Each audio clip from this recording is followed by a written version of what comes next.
Hi hello everyone, welcome back to our channel. This is Bhavya. Welcome to one more blog. ఎలా ఉన్నారండి అందరూ? నాతో comment సెక్షన్లో share చేసుకోవడం అయితే అస్సలు మర్చిపోవద్దు. ఇది వచ్చి ఉగాది వ్లాగ్ అనమాట. యాక్చువల్గా మాకైతే ఆ రోజు ఫెస్టివల్ ఏం జరుపుకోవడానికి లేదు.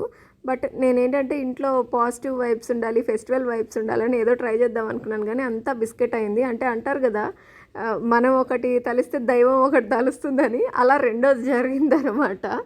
నేను చాలా చాలా ప్లాన్స్ ఉన్నాయి. సో అసలు మార్నింగ్ నిద్ర లేవగానే ఫస్ట్ కిచెన్లోకి వెళ్ళిపోయానండి. నాకున్న మేజర్ టాస్క్ కుకింగ్ అనమాట. ముందు దానికోసం ప్రిపరేషన్ స్టార్ట్ చేసేస్తే నాకు పనంతా ఈజీగా ఒక ఫ్లోలో వెళ్ళిపోతుంది అనే ఫీలింగ్ అనమాట. ఎప్పుడైనా అంతే, ఫస్ట్ కుకింగే స్టార్ట్ చేస్తాను లేవంగానే. సో యాజ్ యూజువల్గానే కిచెన్లోకి వెళ్ళిపోయాను. ఆ రోజు నేను ముందే మీల్ ప్లాన్ చేసుకొని ఉంటానండి. ముందు రోజు నెక్స్ట్ డే ఏం చేయాలనేది. ఆ రోజుకి క్యాలీఫ్లవర్ ఫ్రై చేయాలి, సాంబార్ చేయాలి అనుకున్నాను అనమాట. సో క్యాలీఫ్లవర్ అంతా కట్ చేసి పెట్టుకున్నాను. అన్ని వెజిటబుల్స్ కట్ చేయని క్యాలీఫ్లవర్, బీన్స్ లాంటివి ముందే కట్ చేసి పెట్టుకుంటాను అనమాట. సో ఇంకా దానికి రెడీ చేసేసుకొని వాటర్, అంటే క్యాలీఫ్లవర్ని హాట్ వాటర్లో వేస్తాం కదా, కాసేపు ఏదన్నా ఉంటే పోతాయని పురుగులు, అది వేయటానికి రెడీ చేసేసుకొని సాల్ట్, పసుపు అంతా వేసి వాటర్ని రెడీ చేసుకుంటున్నాను. అండ్ ఇంకో సైడ్ నైట్ కడిగిన గిన్నెలు ఉంటాయి కదా, అవన్నీ సర్దేస్తున్నాను అనమాట. ముందు ఈ రెండు పనులు చూసుకొని ఆ తర్వాత నేను కొంచెం ఫ్రెష్ అప్ అయ్యి వాటర్ తాగుతాను అనమాట. ఫస్ట్ అయితే ఈ గిన్నెలు సర్దేస్తానండి లేవంగానే. ఇది ఒక పెద్ద టాస్క్ నాకు నిజంగా. ఏమో కడిగేటప్పుడు కంటే నాకు ఈ గిన్నెలు సర్దేటప్పుడే అంత నచ్చదు. సో ఇవన్నీ ఇంక ఈ వాటర్లో వేసేసుకుంటున్నాను. మీరు ఓన్లీ హాట్ వాటర్లో వేస్తారా, లేదంటే ఇట్లా సాల్ట్, పసుపు ఇవి వేస్తారా అనేది నాకు కామెంట్స్లో చెప్పండి. అండ్ ఇంకా అది అయిపోగానే అన్ని డోర్స్ ఓపెన్ చేసేస్తున్నాను అనమాట. నాకు ఆల్రెడీ కొంచెం వెంటిలేషన్ తక్కువ. యాక్చువల్గా నైట్ పడుకునే ముందు అన్ని విండోస్ క్లోజ్ చేస్తాను ఎక్సెప్ట్ బెడ్రూమ్వి. సో నిద్ర లేవగానే మొత్తం విండోస్, డోర్స్ అన్నీ మళ్ళీ ఓపెన్ చేస్తాను అనమాట. ఇట్లా ఎందుకు క్లోజ్ చేస్తానంటే ఒకవేళ రెయిన్ పడితే ఇంట్లోకి జల్లు కొట్టేస్తుందేమో అని అట్లా క్లోజ్ చేసి మళ్ళీ మార్నింగ్ లేవగానే అన్ని విండోస్ ఓపెన్ చేసి పెట్టుకుంటాను. సో ఇంకొకటి ఏంటంటే, నాకు ఒక సెంటిమెంట్ ఉందండి. ఉగాది రోజు మనం ఎలా అయితే ప్రొడక్టివ్గా ఉంటామో, ఎలా స్పెండ్ చేస్తామో, హ్యాపీగా అలా ఉంటే ఇయర్ మొత్తం అలానే ఉంటుంది అని ఒక ఫీలింగ్ అనమాట. సో అలా ఉండటానికి ట్రై చేస్తాను. ఇంకా అన్నీ ఓపెన్ చేసేసిన తర్వాత టీవీలో దేవుడి సాంగ్స్ ఏమన్నా పెట్టుకొని వాటర్ తాగుదాము అని చెప్పి పెట్టుకుంటున్నాను. ఏంటంటే డే కొంచెం పీస్ఫుల్గా స్టార్ట్ అయితే డే అంతా చాలా యాక్టివ్గా ఉంటానన్నమాట. అందులో మార్నింగ్ నిద్ర లేవగానే ఇట్లా ఈ డివోషనల్ సాంగ్స్ అవి వింటుంటే నాకు ఎందుకో కొంచెం బాగుంటుంది, మైండ్ యాక్టివేట్ అయిన ఫీలింగ్ వస్తుంది అనమాట. సో అందుకని నిద్ర లేవగానే ఆ రోజుకు తగ్గట్టు సాంగ్స్ పెట్టుకుంటాను. అంటే మండే అయితే శివ సాంగ్స్, ట్యూస్డే అయితే హనుమాన్ చాలీసా ఇట్లా పెట్టుకుంటాను అనమాట. ఆ రోజు మాత్రం సండే కదా, సూర్యుని సాంగ్స్ పెట్టుకున్నాను. అండ్ ఇంకా అది పెట్టుకొని వాటర్ తాగేసేసి ఇల్లంతా క్లీన్ చేసుకోవడం స్టార్ట్ చేశానండి. అంటే డైలీ మనం చేస్తాం కదా మాపింగ్, క్లీనింగ్, ఇదంతా ఇది చేస్తున్నాను అనమాట. ఇంకొకటి ఏంటంటే, ఆ ముందు రోజు అమావాస్య, గ్రహణం ఇవన్నీ ఉన్నాయి కదా, గ్రహణం ఎవరు పెద్ద కన్సిడర్ చేసినట్లేదు. కానీ అమావాస్య రోజు క్లీన్ చేయకూడదు అది ఇది అని నాకేమో ఆ రోజు దాకా క్లీన్ చేయడానికి అస్సలు అవ్వదండి. నేను ఆ రోజే క్లీన్ చేయాలి, నాకేం అర్థం కాలే. ఇంక ఇలా కాదు, యూట్యూబ్లో అన్నా చూద్దాం ఎవరన్నా చెప్తారేమో అని చూశాను. అది చాలా పెద్ద తప్పని నాకు అప్పుడే అర్థమైందనమాట. ఎన్ని ఛానల్స్లో అన్నా చూడని అమావాస్య రోజు క్లీన్ చేయొద్దు, దేవుడి ఫోటోల గురించి దాదాపు ఎన్ని వీడియోస్ ఉన్నాయో అసలు నాకు ఈరోజు చేయకూడదు, ఆ రోజు చేయకూడదు అని చెప్తుంటే అసలు ఏం అర్థం కాలేదనమాట. చూడంగా ఒక 7-8 వీడియోస్ చూస్తే లాస్ట్ ఒక వీడియో కనిపించిందండి. ఒక్క స్వామి మాత్రం 4:30 అమావాస్య వెళ్ళిపోతుంది, ఆ తర్వాత చేసుకోవచ్చు అని చెప్పారనమాట. అందుకని ఫాస్ట్గా ముందు రోజు అలా చేశాను.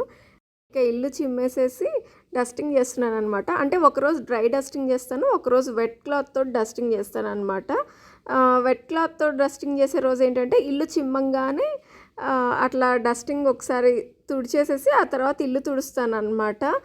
సో ఇంకా అదంతా అయిపోగానే ముందు అనిల్కి బ్రేక్ఫాస్ట్ ఇచ్చేస్తే నాకు సగం పని అయిపోతుంది అనిపించింది. అందుకని తనకి బ్రేక్ఫాస్ట్ ప్రిపేర్ చేస్తున్నాను. ఇదనమాట మా బ్రేక్ఫాస్ట్. రాగి malt and mixed fruits bowl అండి. రాగి మాల్ట్ కూడా ఓన్లీ ప్లెయిన్ రాగి పిండి కాదు, దాంట్లో డ్రై ఫ్రూట్స్ పౌడర్ అంతా ఉంటుంది. ఇంకో బంపర్ ఆఫర్ ఏంటంటే, ఆ రోజు పవర్ పోయిందండి మార్నింగ్. యాక్చువల్గా ముందు రోజు ఈవినింగ్ నుండే కొంచెం పవర్ ఫ్లక్చువేషన్స్ ఉండిందనమాట. నైట్ సరిగ్గా పవర్ ఉండి లేకుండా అట్లా ఉండి నేను 4కి లేద్దాం అనుకున్న దాన్ని 6కి లేసాను రాత్రి సరిగ్గా పవర్ లేక. మార్నింగ్ ఏంటంటే వాటర్ లేవు, మోటార్ వేయాలని నిన్న ముందు రోజు ఈవినింగ్ నుంచి ట్రై చేస్తుంటే అవ్వలేదన్నమాట. ఇంకా ఆ రోజుకి వాటర్ కూడా అయిపోయినాయి. షంప్లోంచి వాటర్ తీసుకోవాల్సి వచ్చింది. అనిల్ నా కోసం అట్లీస్ట్ ఒక బకెట్ వాటర్ అన్నా ఉంటే నేను స్నానం చేయడానికి అవుతుంది కదా తీసి పెడుతున్నారు. ఇంక ఇది అయ్యేలా లేదని నేను కుకింగ్ స్టార్ట్ చేసేసానండి. ఫాస్ట్గా కుకింగ్ చేసేస్తే స్నానం చేసి ఇంకేదన్నా పనులు ఉంటే చూసుకోవచ్చు అనే ఉద్దేశం అనమాట. యూజువల్గా నేను సాంబార్ కుక్కర్లో ఏం చెయ్యను. ఆ రోజు ఆల్రెడీ నాకు కొంచెం హెల్త్ కూడా అప్సెట్ అయ్యింది. ఇంకా ఫాస్ట్గా చేసేద్దామని చెప్పేసి చేసేసాను అనమాట. సాంబార్ అండ్ క్యాలీఫ్లవర్ ఫ్రై చేశాను. యాక్చువల్గా చేసే ఓపిక అస్సలు లేదు. బట్ ఏంటంటే ఎంత బాగోకపోయినా సరే రోజు బయట తినకూడదని డిసైడ్ అయ్యాను అనమాట. అందుకని నేనే చేశాను. ఇంకా లంచ్ చేసేసి నేను రెస్ట్ తీసుకున్నానండి. కానీ నాకు ఎందుకో ఒకలాగా ఉందనమాట. పడుకున్న తర్వాత ఒక 1 అవర్కి మించి పడుకోలేకపోయాను. ఉగాది రోజు నేను తలస్నానం చేయలేదు, ఇట్లా డల్గా ఉంది అనే ఫీలింగ్ అనమాట నాకు. నార్మల్ బాత్ చేశాను కానీ హెయిర్ వాష్ అయితే చేయలేదు వాటర్ లేక. ఇంకా 1కి పవర్ వచ్చి వాటర్ రావడం స్టార్ట్ అయినాయి అనమాట. 2 దాకా పడుకున్నాను. ఇంకా నా వల్ల కాలేదు. 1:30కేమో అనుకుంటా లేచి ఫాస్ట్గా స్నానం చేసేసాను. తలస్నానం నాకు నచ్చలేదు అట్లా పడుకొని ఉండడం కూడా. సో ఇంకా లేచి తలస్నానం చేసి కొంచెం స్క్రిప్ట్ రాసుకోవాల్సి ఉంటే రాసుకొని అనిల్ ఏదన్నా స్వీట్ కావాలన్నారండి. అందుకని చాలా కొంచెం రవ్వ లడ్డు చేశాను. తనకు అదంటే చాలా ఇష్టం అనమాట. రవ్వ లడ్డు చేశాను.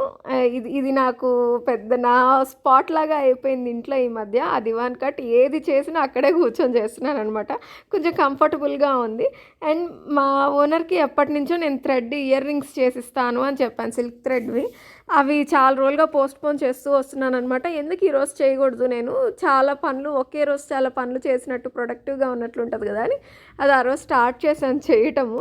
నిజంగా చాలా రోజుల తర్వాత చేశానండి. కొంచెం కష్టంగానే అనిపించింది. అండ్ నాకు ఫింగర్ ఒకటి తెగింది అనమాట ఆ రోజు. సో చాలా అంటే చాలా స్లోగా చేస్తున్నాను. రోజుకి ఏవేవో ప్లాన్స్ ఉన్నాయండి. అక్కడికి వెళ్ళాలి, ఇక్కడికి వెళ్ళాలి, ఈ పనులు చేయాలి అని అంతా బిస్కెట్ అయిపోయినాయి అనమాట. బట్ ఇంట్లో ఉన్నా సరే నేను డే కొంచెం ప్రొడక్టివ్గా ఉండాలి అని చెప్పి అన్ని పనులు చేసుకున్నాను. అండ్ ఈవినింగ్ అయ్యేసరికి మాకు స్పెషల్స్ వచ్చేసినాయి. నేను ఆ రోజు ఉగాది పచ్చడి తినలేకపోయాను అని కొంచెం ఫీలింగ్ ఉండింది ఎక్కడో. ఎందుకంటే నాకు అదంటే చాలా ఇష్టం అనమాట. తినలేకపోయాను అనుకున్నాను కానీ మా ఓనర్ తెచ్చిచ్చారనమాట. వాళ్ళకు కూడా ఈవినింగే చేసుకున్నారు. మార్నింగ్ అంతా వాటర్ లేవు 1 దాకా. ఇంకా ఈవినింగ్ సెలబ్రేట్ చేసుకున్నట్టున్నారు. ప్రసాదం అంతా తెచ్చిచ్చారనమాట. మంచిగా ఫుడ్ తినేసేసి ఇంట్లో కూర్చొనే ఓపిక లేక బయట షాపింగ్కి వెళ్ళిపోదాం, ఉగాది రోజు షాపింగ్ చేస్తే నేను ఇయర్ మొత్తం చేస్తాను అని చెప్పన్నాను అనమాట. అనిల్ ఇంకేదో షాపింగ్కి తీసుకెళ్తారు అనుకుంటే డీమార్ట్కి తీసుకెళ్లారు. బట్ ఓకే, డీమార్ట్ అంటే మనకు ఒక ఎమోషన్ కదా. సో ఇంకా లోపలికి వెళ్ళామంటే వన్స్ చంద్రముఖి బయటకు వస్తుంది అనమాట ఒంట్లోంచి. అనిల్కి తెలుసు, అందుకే ఫుడ్ తినేసి వెళ్దామన్నారు ముందే. సో ఇంకా వెళ్ళి అన్నీ కావాల్సినవన్నీ తీసుకున్నానండి. నేను ఇంకా ఏవో షాపింగ్ చేయాలి, అది ఇది ఫేషియల్ చేయించుకోవాలని ఏం కాలేదు. సో అయినంత వరకు షాపింగ్ చేసి ఆ క్యూస్ చూసారా, నాకు ఇక్కడ డిమార్ట్ అంతా తిరిగినప్పుడు నీరసం ఆ క్యూలో వస్తుంది అనమాట. నా బాధలు చూడండి నిలబడలేక. పైగా ఆ రోజు సండే అవటం వల్ల చాలా మంది ఉన్నారండి. సో మా ఉగాది అలా కొంచెం ఇష్టంగా కొంచెం కష్టంగా జరిగింది. మీరు ఉగాది ఎలా సెలబ్రేట్ చేసుకున్నారనేది నాతో కామెంట్స్లో చెప్పండి. హోప్ ఈ వ్లాగ్ మీకు నచ్చింది అనుకుంటున్నాను. మీకు నచ్చితే కనుక please like, share and subscribe. Me suggestions ఏమన్నా ఉంటే నాకు కామెంట్స్లో చెప్పండి. Thanks for watching. Please subscribe.